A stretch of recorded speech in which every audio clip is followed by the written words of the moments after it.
Montebelluna. Intervento urgente per la tribuna est dello stadio comunale di Via Biagi. La giunta comunale ha approvato un intervento di risanamento per garantire la certificazione di idoneità statica della struttura, a seguito di un fenomeno di sfondellamento. Una variazione di bilancio è stata deliberata per coprire le spese impreviste. L'assessore del comune di Feltre, Andrea Bona, ha effettuato un sopralluogo nella zona dove si è verificato un distacco murario lungo via Panoramica. Secondo una prima analisi preliminare, il problema sembra essere circoscritto al tratto interessato dal distacco, con possibili carenze di materiale aggregante interno. Nei prossimi giorni verranno condotte ulteriori verifiche. Si è notato che il colle sopra la panoramica è in grado di drenare notevoli quantità d'acqua durante le precipitazioni importanti.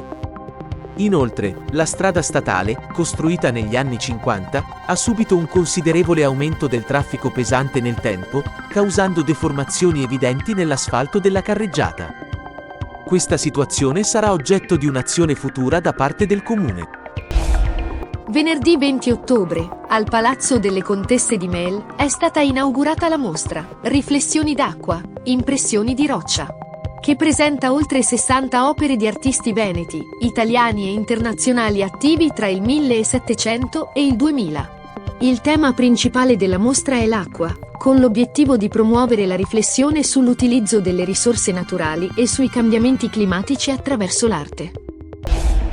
La Madonna della Salute a Venezia è un evento di grande importanza per i veneziani, un'occasione unica che unisce tradizione, storia e fede. Ogni anno, i fedeli partecipano con devozione a questa festa, un vero pellegrinaggio spirituale radicato nel cuore di Venezia.